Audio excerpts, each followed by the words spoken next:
everyone. I hope you're all doing well today. Welcome to the panel discussion on Indian classical dance as a means of storytelling. Allow me to introduce myself. My name is Shruti Ramakrishnan. I'm a university student, a musician, and an avid appreciator of the arts. I'm really excited to be moderating today's panel discussion, and I can't wait to hear what you have to say about Indian classical dance. It's lovely to meet you all, although it's virtually. And I'd just like to allow the panelists to introduce themselves now. So Sai Shruti, if you'd like to go first. Namaskaram, Guru Kamalapadam Shirasa Namami. I'm Sai Shruti Krishnaswamy. I've been practicing dance ever since I was 5 years old, under the tutelage of Natyacharya Srimati Mahalakshmi Ashwin, student of the Press Academy. Apart from dance, I'm pursuing my master's in intellectual property law from the Tamil Nadu Dr. Ambedkar Law. And I've had the blessed opportunity to perform in various Natyanjalis and all tapas productions, along with artists from Kalakshetra and other prestigious institutions. Thank you for that, Sai Shruti. Would you like to go next, Divya? Sure. Namaskaram, everyone. I'm Divya Rajan. I've been learning dance also from the age of 5, and I'm currently 15 right now, and I learned from my guru Srimati Sunanda Narayanan, and I've also had the opportunities to perform in productions and competitions, which I've grown to really be very passionate in Bharatanatyam and have advanced a lot. And yeah, I'm excited to be a part of this panelist group. That's great, thank you. Malika, would you like to go next? Pranati, would you like to go next? Namaskaram, I'm Pranati Ramadharai. I'm a senior disciple of Kalaimamani Guru Srimati Radha, the foremost exponent of the Vadavu tradition. I was initiated into Bharatanatyam at the age of 5 under Guru Srimati Radha, and I've been dancing ever since. I'm very happy to be a part of today's panel discussion. That's about it. And also to have a nice cerebral conversation with the other panelists over here. Thank you so much for the opportunity. Thank you. Swastika, would you like to go next? Yeah, sure. I think you're able to listen to what I'm saying. Yeah, we can hear you. Okay, thank you. Good evening, everyone. First of all, thank you to everyone, the host of the Birmingham Tyagaraja Festival, for giving me this opportunity to participate in this festival and be a part of this discussion today. Thanks to my gurus and pranam to them, pranam to my audience. I'm Swastika Ghosh. I'm an Odissi dancer. I'm a dancer from the age of 2. I got my tutelage from my guru Koshali Mukherjee and Guru Nandini Koshal. Presently, I'm under the tutelage of Guru Nandini Koshal. My first guru is my mother, Srimati Bipasha Ghosh, who is a classical dancer, a Kathak dancer, and pass out from Rabindranath University of Kolkata. I had been a part of the Uday Shankar Festival, Kolkata, Nisha Gandhi Festival, Kerala, and many other national festivals. Presently, I'm a government servant. I'm working at Ministry of Home Affairs, and apart from that, I'm also professionally a dancer, a choreographer, and I'm learning from my gurus. Thank you. Thank you for that. Malika, I think your mic is now working, so would you like to go next? Yeah. So, namaskar. I am Malika, and I have been learning Kathak since the age of 6 under the tutelage of Nrityashree Alaknanda. I have recently completed my master's from Birmingham City University, and I am also a double graduate in Kathak. I have done my graduation from Gandhar Mahavidyalaya based in Mumbai and from Bangya Sangeet Kala Kendra in Kolkata. And I have also performed across India and across a number of other international destinations, ranging from Singapore, Poland, France, and UK, under my guru's training, while assisting her for workshops and also learning many other international dance forms alongside Kathak. Wow, that's great. Thank you. Thank you so much, Malika. Smita, would you like to introduce yourself? Sure. Thank you for having me in this panel discussion. My name is Smita. I've been learning Bharatanatyam from my guru, Srimati Sunanda Narayanan, for the past 12 years.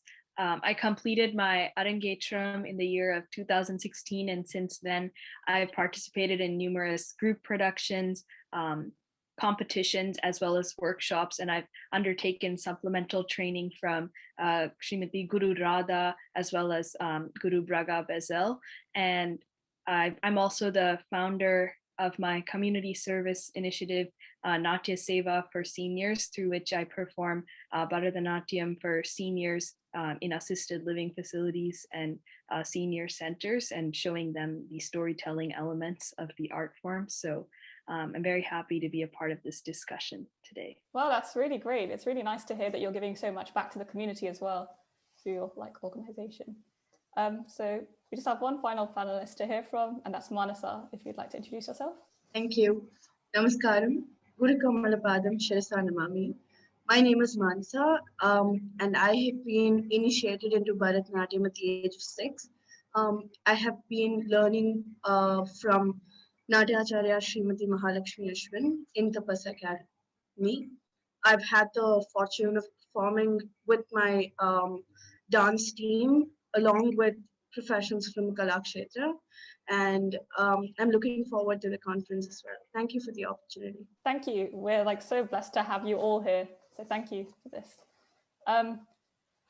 The main purpose of today's discussion is basically just to prompt thoughts about this topic. And I hope that we all learn something new and gain a greater appreciation for the beautiful classical dance styles of India. Just so everyone's aware, I'm sure you guys already know, there are 8 main classical dance forms in India, and today we've got panelists from 3 different forms, Bharatanatyam, Odissi, and Kathak. Once again, I'd like to take this opportunity to thank you all for joining this panel discussion, and I'm looking forward to hearing more about what you guys have got to say. Okay, so I think we're all ready to begin. So just to start everyone off and prompt some thoughts about this topic, what's the first word that comes into your mind when you hear the word Bharatanatyam or Odissi or Kathak? Expression. That's the same for me. That's exactly what I've got written down over here. Has anyone else? What the culture and legacy of India is carried out in a very expressive form. Yeah, that's true. Is that for Kathak or I think all of them? Dance forms, all of them represent the culture of India in some form or the other. Yeah, that's true. Just carrying forward culture through a means of art. Very true, very true. Has anyone else got any adjectives? Yeah, the first thing that came to my head was the adjective classical, and I think that really refers to how these art forms are all date back to many centuries ago and have a rich traditional heritage that also goes with the historical context of India itself. That's so true, very true. So the word that I have written down, well, I have a few written down. I've got story, grace, beauty, strength, and also expression. I think from a typical audience member point of view, expression is what really captures my interest in dance. And it's what really springs to mind when I hear the word classical dance. So Indian classical dances are all really enchanting dance forms, and they use expression to convey their stories to capture the audience's interest. And that's what we're going to be talking about today, storytelling through Indian classical dance forms, so specifically Bharatanatyam, Kathak, and Odissi. I'd like to kick off the discussion by talking about the origin of Indian classical dance. So Smita has kind of briefly touched on this already. And I understand that Bharatanatyam was originally performed by Devadasis in temples. So they were kind of women of special status, I guess. And Bharatanatyam has transcended many years, and now it's still performed to this day. So I'd like to know, what's the place of Bharatanatyam in today's society?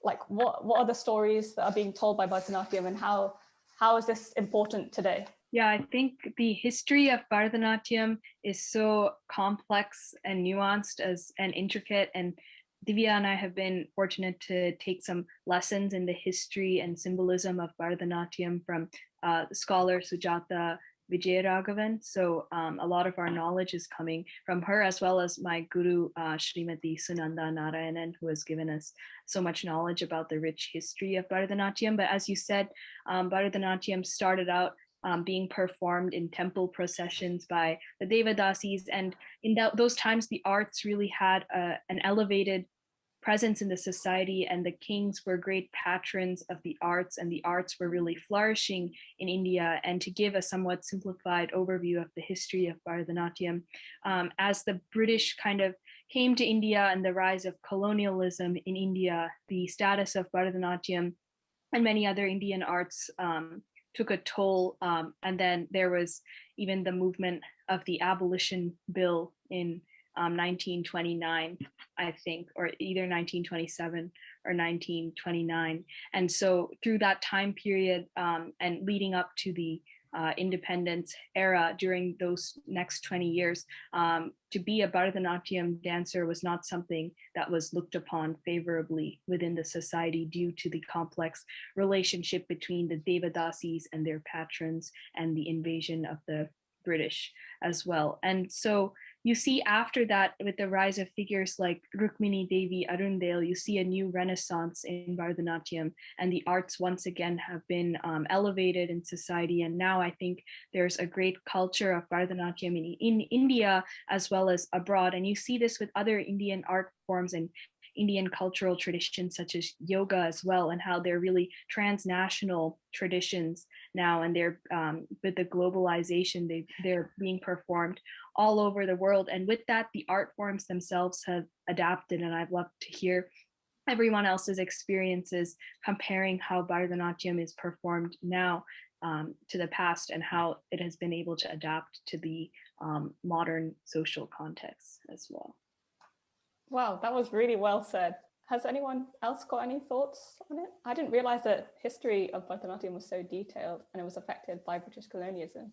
But yeah, that was really insightful, so thank you. Okay, would anyone else be able to tell me about how stories are presented in Bharatanatyam today? Or not just Bharatanatyam, or in Kathak or Odissi, anything? I think with respect to Bharatanatyam, I think there are different styles of telling stories itself in the form of Bharatanatyam. So either you can directly tell it through sanskaras, right? You knit it together into a simple storyline, and then you just express it, directly. So maybe like that day, this king who was very proud, and then you just explain it, you just narrate it to the audience by showing characters, right? So that is one way. But there are also other ways of subtly telling it. There are different ways each person might interpret a certain story in Bharatanatyam, or even in, I don't know actually how it is done in Kathak or Odissi, but this is how we do it in Bharatanatyam through Sancharis. So, yeah. Would you be able to tell us more about those Sancharis, I think? Okay, so Sancharis are basically like in Varnams, for example. You have, so you have the Sahityam, and you tell the meaning of the direct padartham, the direct meaning of the Sahityam, and then after that you want to elaborate on it. So say it is say the Sahityam says something about Mahabali, and for example, there's something about Mahabali, and it directly is there in the Sahityam. So then you go on to show it, depicting the Vamana avataram from the Dashaavatarams. So then you might say, oh, Lord Venkatesha, you're so great that day, that proud king Mahabali, who was really, he was proud, he was a proud king. And then how the tale goes, right? How the story goes. So Vishnu comes as Vamana, in the form of Vamana Avataram, and teaches him a lesson. So yeah, so then you can go on to elaborating, but it's also, it doesn't really, each line does not necessarily have to have that meaning or that direct connection to a story. You can even say like, if it is just a general line about the god, and it talks about the greatness of the god, you can rope in any story. It's your interpretation, right? So you can even say, you did this for that, in that avataram you did this, won't you do that for me? And then you can connect it. So everything is like a story of historical context, where you connect it to yourself living now in present day modern scenario. Like, if you could show mercy on that person, why can't you do that to me? Isn't that, so you directly, it's like a direct plea. So that's what I wanted to tell. That's really interesting. I didn't actually know that. So. That's how I look at it. That's how I look at storytelling through Bharatanatyam, is how do people connect with stories? I mean, why is it that we watch a movie and we cry? We cry because we empathize, right? You put yourself in the same position as that particular character. So you cry, you feel the emotion of, same way with dance or any art form where you're essentially conveying a story, right? So essentially you want to playing the character of that particular, you're playing that character, and the audience somehow, they feel the emotion that you're feeling. So the rasa comes through, and then that's how you convey it, right? You communicate it. So yeah, that's my interpretation of this. It's really beautiful. Yeah. Can I go? Yeah, sure. Yeah, just to add on to Pranati, I think there's also this instance in Natya Shastra where they talk about how Bharata created Natya Shastra in order to, make people feel the different kind of emotions in order to bring stability in society. I think that is the most important aspect of storytelling through Bharatanatyam, or any kind of art form for that matter. To me, the power that dancers or artists hold in storytelling is to emote those emotions, because we are just the vessel, right? We are not ourselves when we do that character. We become that character. We take the spirit of that character in order to emote certain emotions, to make the audience feel them, and that to me brings a lot of stability in the society. So art to me is not separate from society, or is not just a mere visual entertainment, but it is extremely embedded into the society. And the second thing that I feel is, I've heard a lot of people say that we can't, all stories that artists perform are just mythological stories, or like are stories from the past.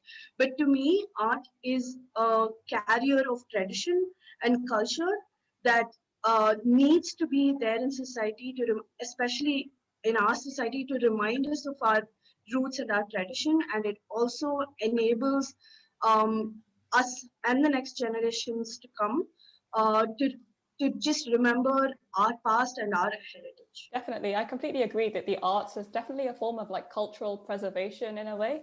Not even just dance, but like anything, Carnatic music, like just literally anything.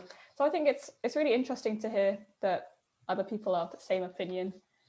I'll move on to the next question now, if that's okay, unless anyone has anything to add.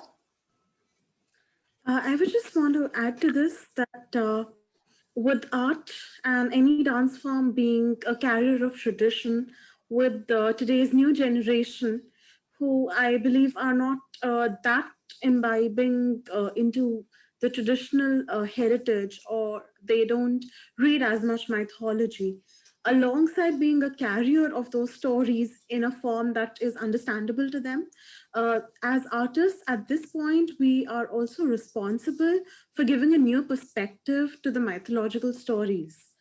There is a certain point of view that has been carried on through generations, But today there has come a time where, as artists, especially if I'm talking from Kathak's point of view, with the evolution of Kathak, one thing that has changed is people have started questioning things that have happened in mythology that were probably okay back then, but were never questioned.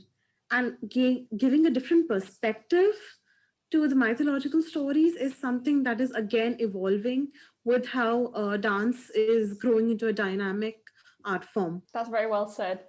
That's actually, you raised an interesting point about how you think that culture might be getting lost upon the younger generations. Why do you think that it is getting lost?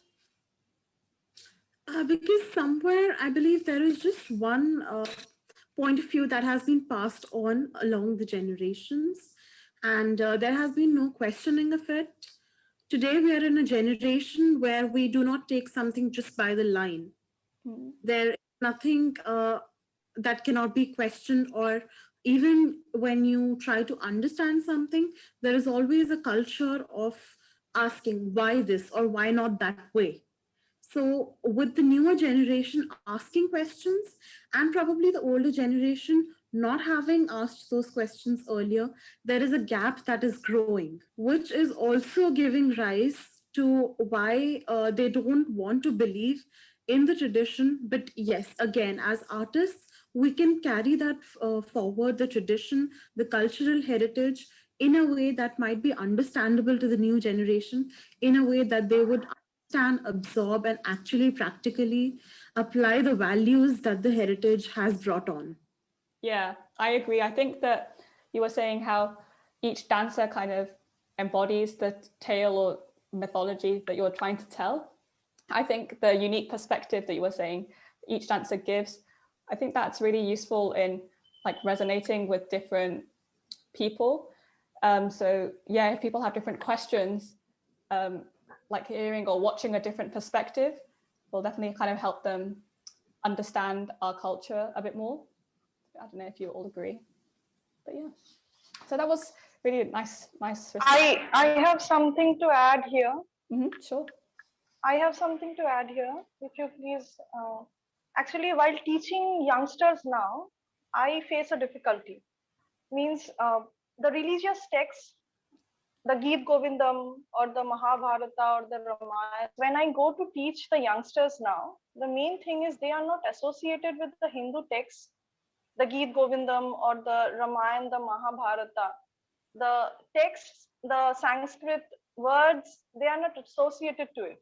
They're actually, they don't want to get associated to it. The stories actually don't interest them. They actually don't question us. They don't try to understand or go to the depth of the stories behind that. That is where they are getting detached with the tradition of the classical dances. I think so, because whenever I go to teach them, the main basic thing is unless and until they try to understand what the texts are trying to say or the storyline is, they won't be able to depict that through their expressions or their moves. So until and unless the thing is understood by them, the language is understood, the texts are read, the stories are heard by them from their parents or by their gurus, they will not get associated to the storyline. So there is something, a gap between the understanding, the going through the text, and then getting into the dance form. Yeah, I agree actually, because this is one of my questions. I was going to say in Bharatanatyam, Odissi, and Kathak, there are different mudras and positions that you can use that symbolize different things that you're wishing to portray. So this alone won't be enough to tell a story. So how do you elevate your performance, and how do you kind of inject your performance with emotion and expression that creates the familiar, enchanting dance style that we're all aware of? So I think there are different ways in which we try to communicate the stories that we are trying to perform. For once, it is the Ahare Abhinaya, for example, that I think as dancers we use a lot of things to enhance and to communicate what we are trying to actually portray. So one of those things will be Aharya Abhinaya.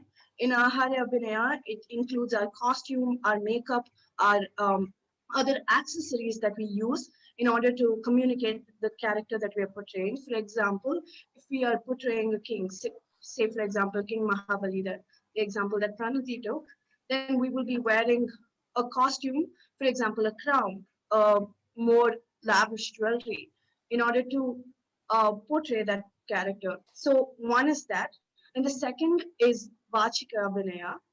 In Vachika Abhinaya, we try to hold mudras and things, but what I think what you were trying to say is that these are not very communicative or these are not very relatable to the audience, right?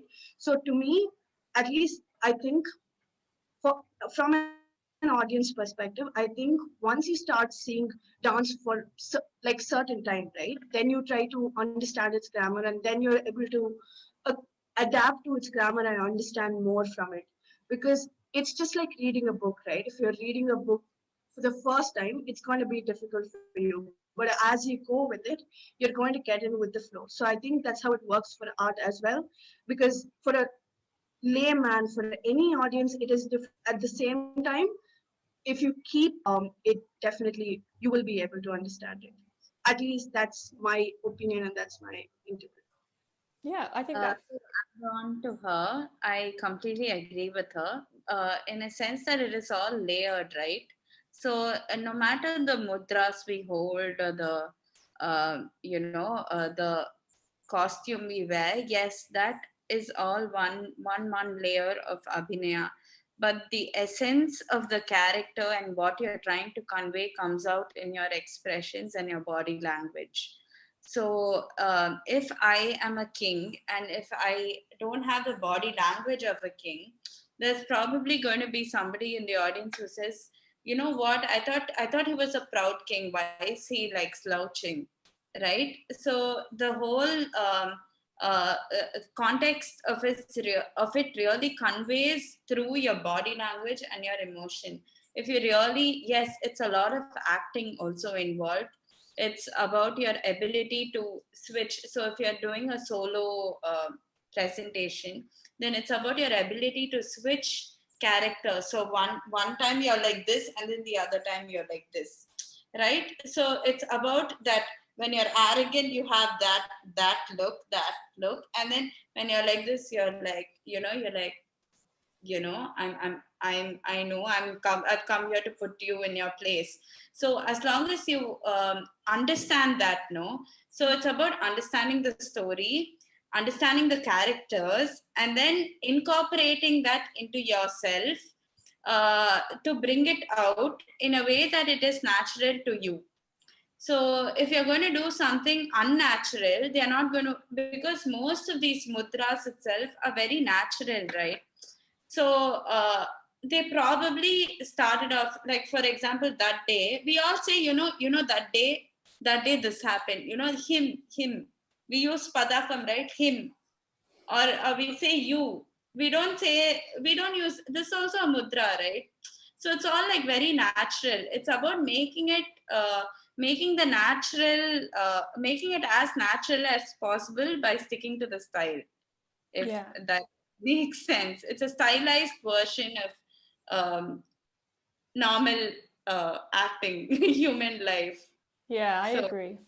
I think you really do have to understand the story, like you were saying, and it kind of makes it easier. Right? If you're going to exaggerate it, if you're going to do it something but really like unnatural, how will people even understand it? Yeah. If I'm going to say why, they'll be like, why? They won't even understand, right? If I say no, everyone says no like this, right? But instead of no, I say like no or something like that. Then how are they going to get it? Because there's no words, right? Probably just music. At least if there's some lyric to the music, then they might get it if they understand the language. So it's all up to our ability to use our body, to use our face, to make it as natural as possible so that the audience can connect with it. How else will they connect with it? And storytelling is all about connecting and communication, right? Yeah. It might be a story which they don't know also. Many times, I might not know a story which I watch in a program, but I'll be so keenly watching because they'll be doing it so well. And it'll be very simplified. So then after the program, I'll go and ask the person, hey, you did this story, this person came, that happened, and this happened, and someone died, and then this happened. So then who is that person? What is that story? Can you tell me? Because I might not know the name, I might not know who. Then they'll say, it's this person from this mythology, and then they'll connect it for me, which is how I learn about it, right? And same thing for anybody else also, any little child in the audience. The whole thing is visual, right? Bharatanatyam dance, it's more visual. It's a visual treat, so you need to really milk the visual aspect of it to communicate. Yeah, I agree. Very well said, Pranati. This actually moves me on to my next question. So you briefly touched upon people who might not understand the language.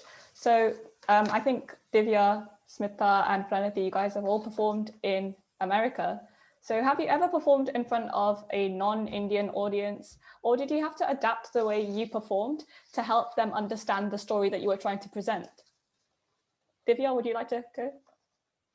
Yeah, so one instance where I performed for a non-Indian audience was, so I've performed in my school, and so I haven't changed how how I would depict it depending on the audience, but it might be helpful for that audience if I were to explain the story or what I was showing before, to give them just some context so they could better understand it when I actually perform it. So if I explain the story and explain it with the hastams, then they can, when they see the hastam, they can understand what part of the story that is from, and so that helps them to slowly understand. But I think also just when the audience is more invested in dance, they can probably take more out of the dance. But any type of audience can always take the good and can learn from the dance and appreciate it well. Yeah, I think that was really well said. And it was really true what you said about people being able to understand it regardless of cultural barriers, because I think the way that Indian classical dancers express themselves, and they have this physical dexterity, which makes it easier to understand what you're trying to portray. You take on both male and female roles. So it makes it really different. So both roles are clearly distinct, and that way audience members are able to understand, even if they don't understand the language or they haven't seen this dance form before. So I think that's really true. You don't really have to adapt the way you present anything. If anyone else has any opinions. I completely agree. Ironically, I have performed to a foreign audience in Chennai, but abroad, I have only performed to Indian audiences. So what I've understood helps is when I perform to a foreign, non-Indian audience in Chennai, it helps for me to dance and have someone explain what I'm dancing at the same time. For example, so what I did was I wrote my dialogue. So I say a dialogue in my head, right? For it to really communicate. If I need to speak, essentially dance is speaking without actually speaking.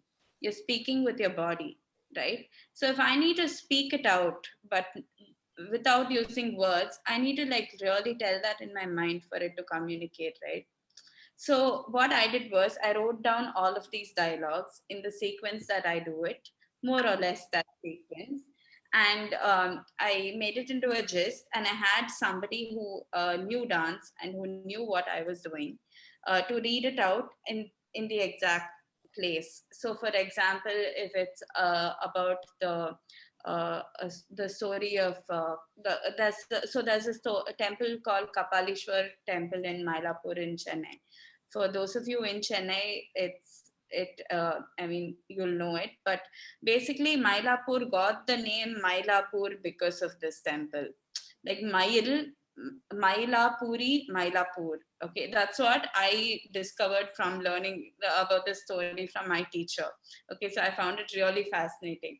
But anyway, so for example, if I'm narrating that story, so I'd go like, that day. So the person is telling like that day, Shiva, there was Shiva and there was Parvati.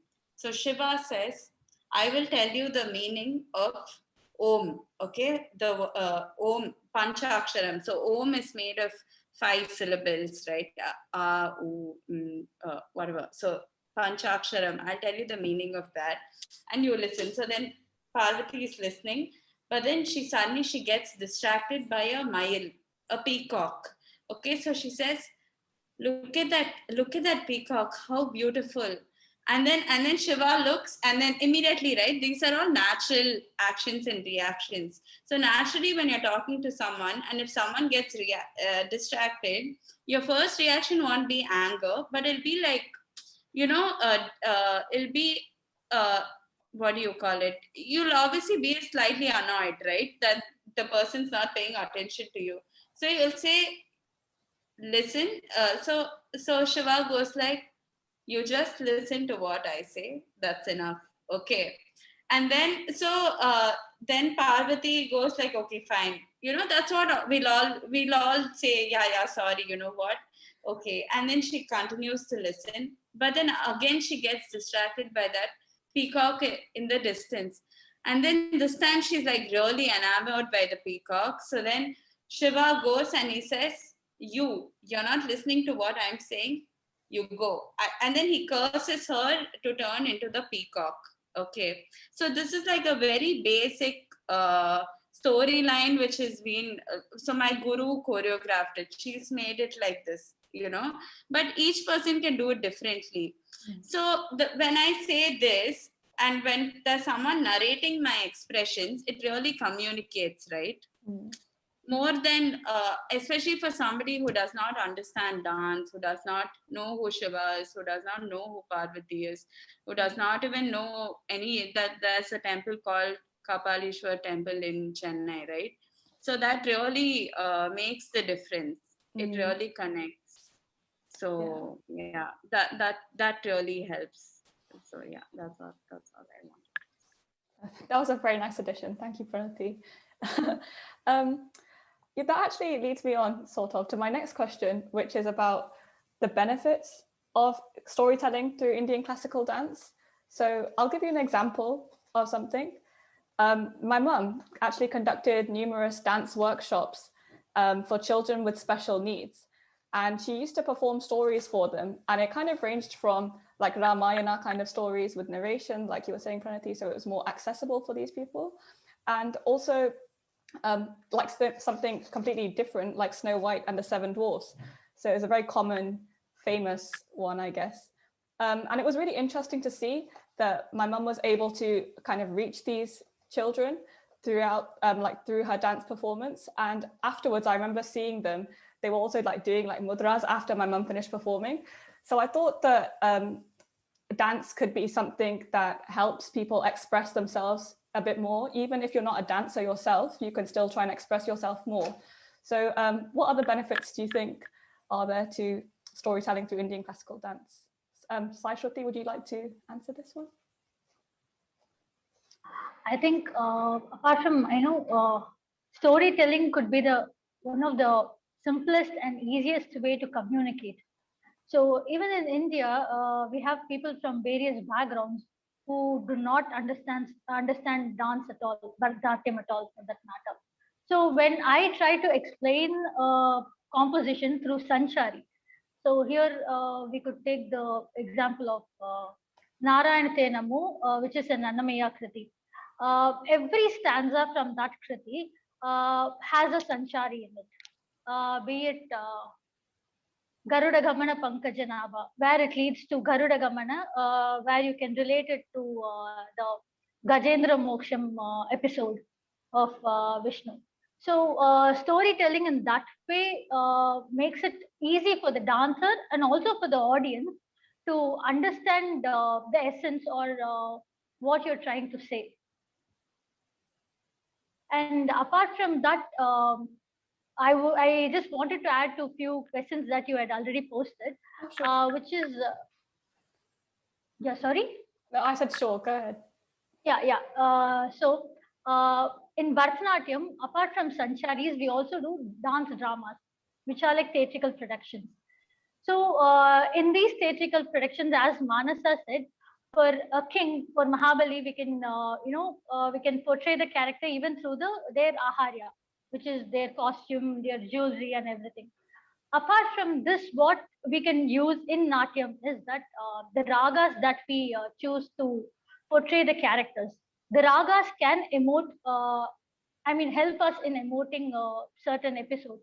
Like if the whole scene is going to be very sad, or if it is going to be sad, you can use ragas like Mukhari, or even in some rare instances, Madhuvanti or ragas like that. Or if it is going to be very joyous or playful, you can use ragas like Kadana Kudukalam to enhance the mood and to, it is, it helps you emote in a better way. Mm. So I just wanted to add to that point. Yeah, that was very good point to add. Oh, Smitha, I think you might have something to say. Yeah, adding on to this question about the benefits of storytelling. As I mentioned before, I've done a lot of performances for the elderly, and most of these elderly are not of Indian descent. So that really shows how the language of Abhinaya in Bharatanatyam can really communicate across cultures. And like Divya and Pranati said, I usually explain the stories with using narration with the hastams before I perform the dance. And so I did some quantitative modeling on the effects of watching Bharatanatyam on the elderly, and through assessing like different physiological signs that are occurring when the elderly watch Bharatanatyam, you see many different instances of neural stimulation as they're watching it. And so and these physiological markers are most pronounced during pieces with high expressive content. So for example, one of the favorite pieces among the elderly was an excerpt from a Varnam in which the Arjuna scene was performed. So this famous scene from the Mahabharata in which Arjuna is forced to fight against his own cousins in the Kurukshetra war. And this scene is very emotionally evocative, and you see that the elderly, even though they're of a different culture, they're still able to follow along with the arc of the story, and their different physiological signals increase and decrease proportional to the emotional content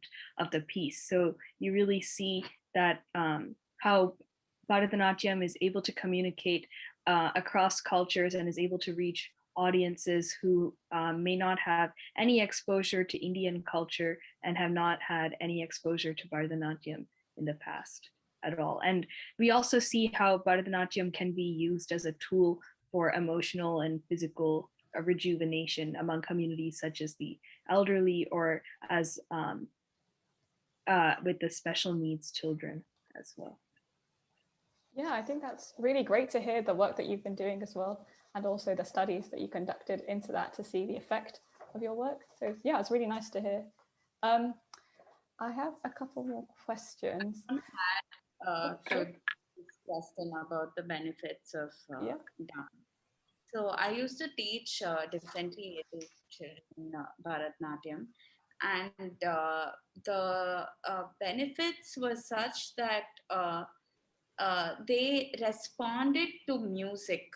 So more than Bharatanatyam, movement, the fact that some of them couldn't even couldn't even walk properly, but when I taught them a simple like Taiya Tai, right?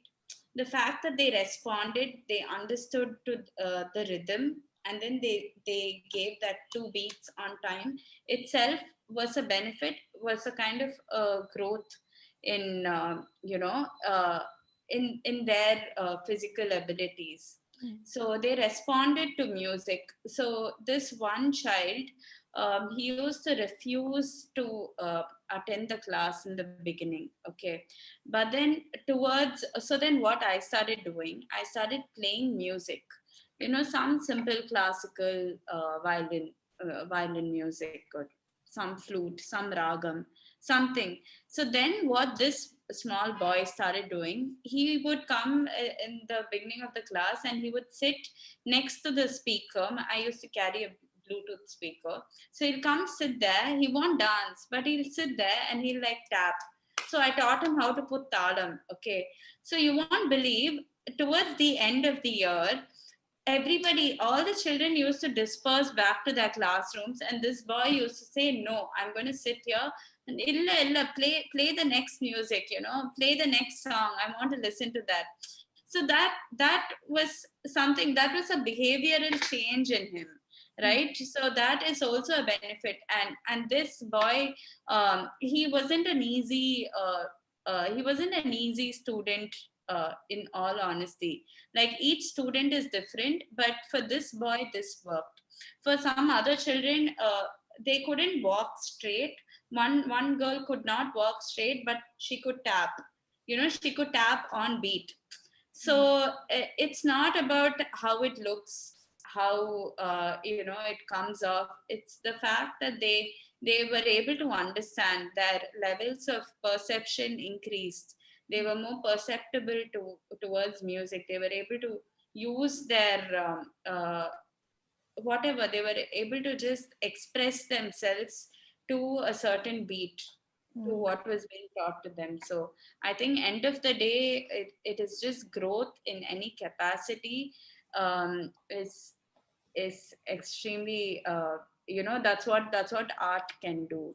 You call it movement therapy, you call it music therapy, you call it dance therapy, art therapy. It's, as long as it causes a change, a positive change in the individual, then yeah, that's the benefit of art.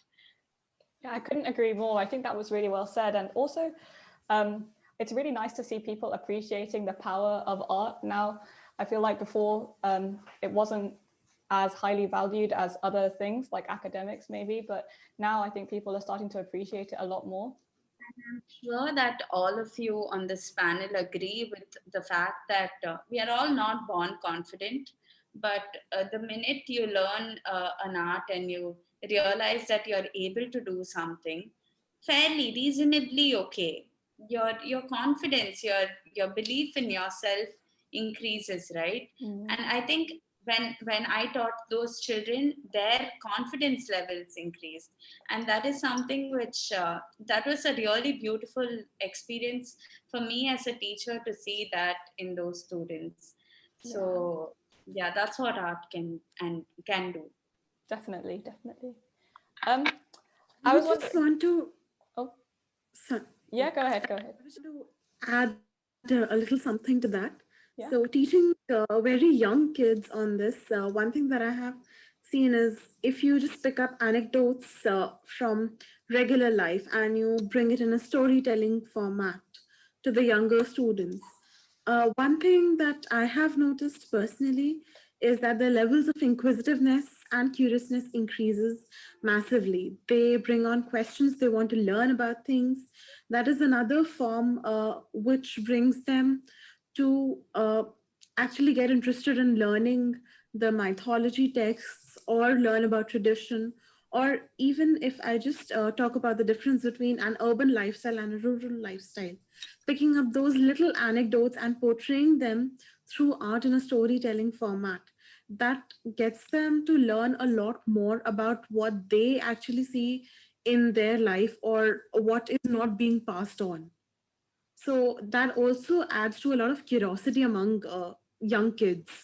Yeah, very, very well said. That's so true. For Malika and Swastika, I don't know if Swastika is able to hear, but we've heard about Bharatanatyam, how they amplify kind of their storytelling through their makeup and costumes and through music, like I think Sai Shruti said, and maybe Pranati mentioned as well. How do you amplify the effects of storytelling through Kathak and Odissi? So if I were to speak about Kathak, there are various gharanas and different styles of Kathak that have evolved over the years. There are three major gharanas in Kathak. which are Jaipur, Lucknow, and Banaras Gharana. A major difference between two of the Gharanas I could explain, Jaipur and Lucknow. The Lucknow Gharana follows more of a Mughal style of dancing, and the Jaipur Gharana works more on technical footwork and spins. With the Lucknow Gharana being based more on the Mughal style, it practices more of grace and expression. With that, the storytelling format also changes with costume. So there are major costumes that are there. One is lehenga choli or lehenga with a blouse, or there is an angrakha. So these are different costumes that are worn in Kathak.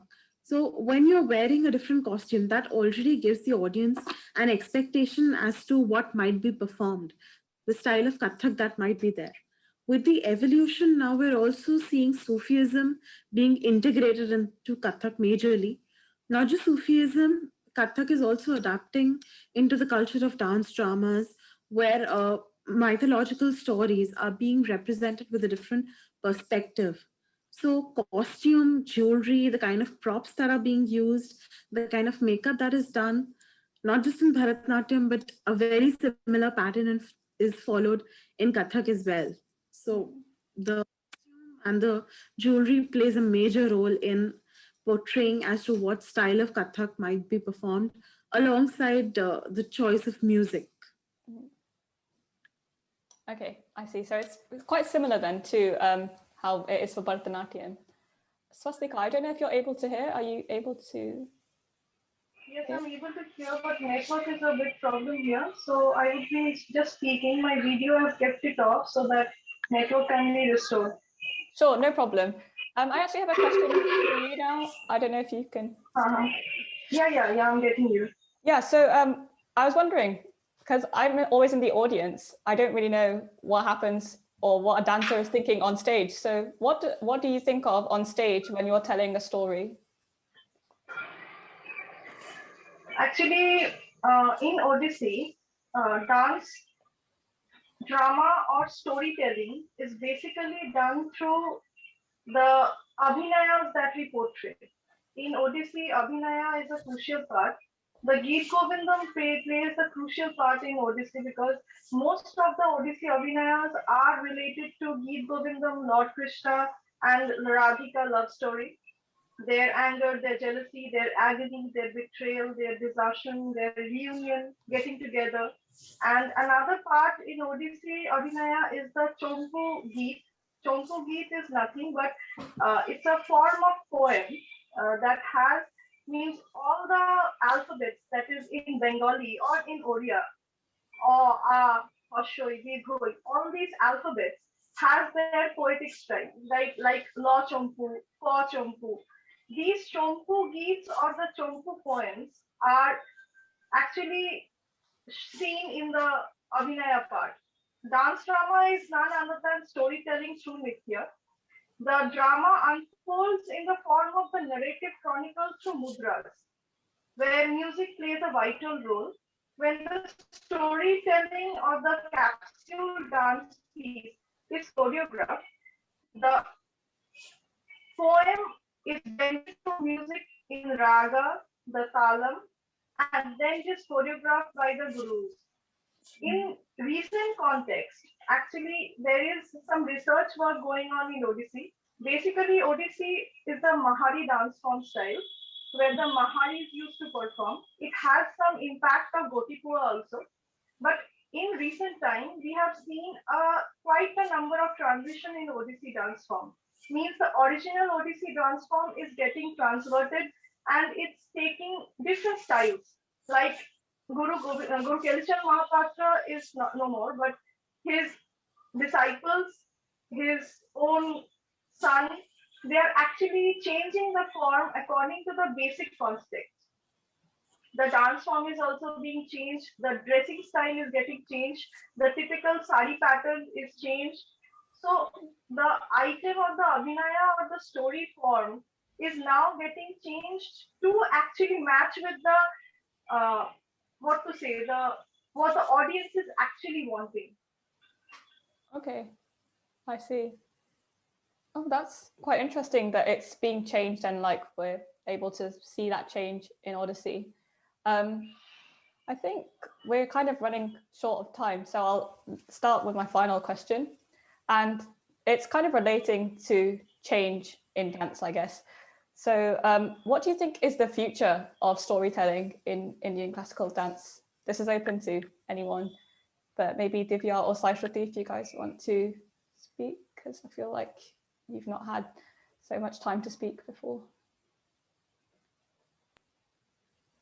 Yeah, so for the future of storytelling in dance, I think there will be some parts that remain, like how we portray the traditional stories of our Indian culture. I hope will still remain because they show and they continue our very important culture. And so, but I think also what will change is that there might be more new how people feel currently might those types of emotions or stories might be used, like dance might be used as a vehicle to portray those, but I think the traditional stories will still continue as well. Okay, interesting. Yeah, I would like to add to that. I agree with what she said. The traditional aspect of the Natyam, I don't think that would change.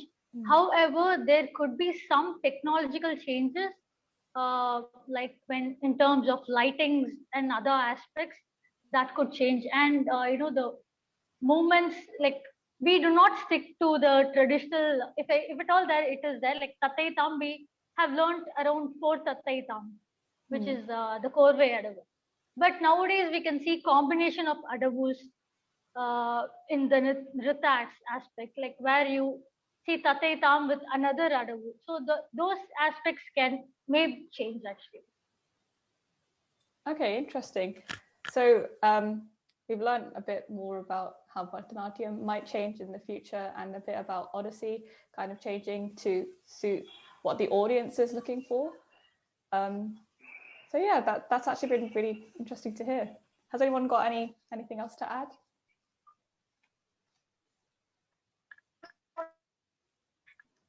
I think to add on to what Sai Shruti said, a lot of dance is constantly evolving, right?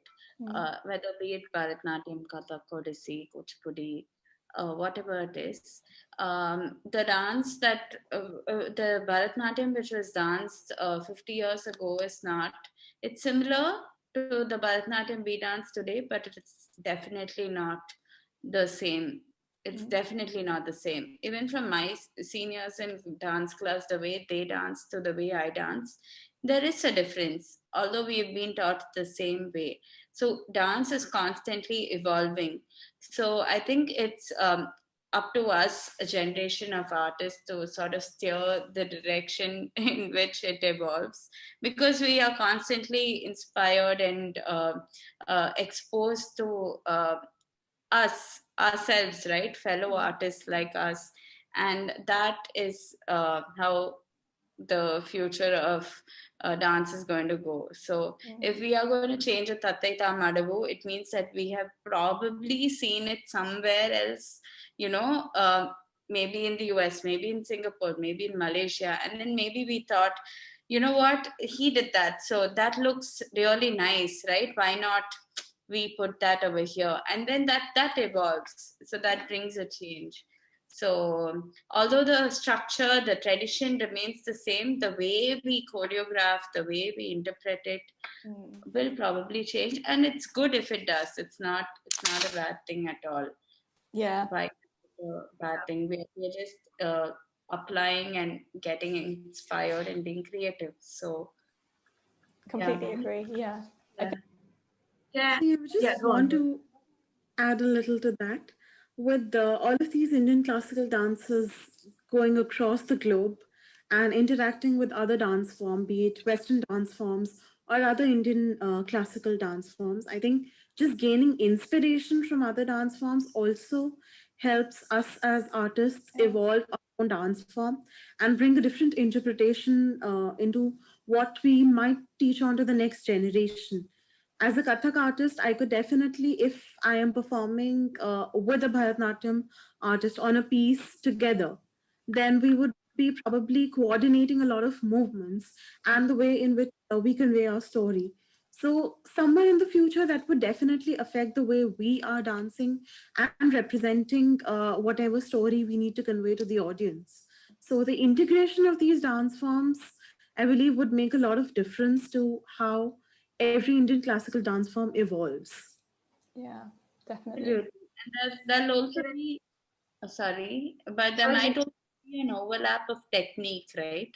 So Yeah. suppose you watch a Kathak dancer and you're really inspired by them and the way they do that, maybe the way they use the wrists. So you might feel, okay, maybe if I do that in my Thai, you don't even realize, but you just watch, you observe, and it becomes your own. You could incorporate it into your own style.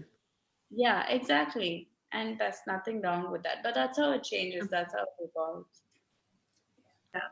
I just want to add on one more point to that. Like, given this pandemic, I think the entire realm of arts moved to the digital platform, right? I think that'll also bring about a lot of changes, especially during this time. I think all of us as artists, we face the problem of, communicating to our audience, because that was very integral as performers, right?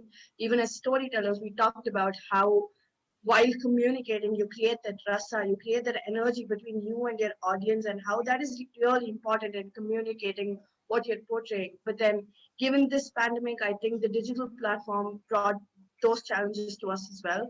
And given that now we have formed a digital realm of art, I think that will also bring about changes in the way we perform, we conduct festivals and all those things, because for example, the challenges that we had to perform at home, we didn't have the right kind of lighting, we can't wear elaborate costumes, and everything had to be kept simple, and yet you had to communicate to your audience, yet you had to bring that energy on. So I think along with the integration of arts and the natural evolution that it undergoes, I think the social conditions and the way in which society changes also impacts the way in which art changes. Definitely. Yeah, I completely agree. I think everyone's made really great points today. I might conclude now because I do worry it's getting a bit late for everyone in India. Sorry. But yeah, it's been really insightful to hear everyone's points. And I've learned a lot. I don't know if you all have too. I hope you have. So yeah, I just want to thank you all for coming today. I feel like it's been very insightful. So thank you. Thank you for having us. Thank you so much for this discussion today. It was very insightful. Yeah, it was really insightful. Very informative. Wow, this has definitely been an enriching session. I've learned a lot about the future of Indian classical dance, what that looks like, what storytelling looks like. Yeah, I definitely agree. And I think this reminds me that change is the only constant. And it is up to the current generation of artists to steer Indian classical dance forms in the right direction, whatever direction that may be. It's been really refreshing to hear about storytelling in Indian classical dance from a performer's point of view. And I hope that you all have enjoyed today's discussion as well. Once again, I would like to extend my sincerest gratitude to all of my panelists for joining me today. Malika, Manasa, Divya, Smita, Pranati, Swastika, and Sai Shruti. Thank you all for joining me.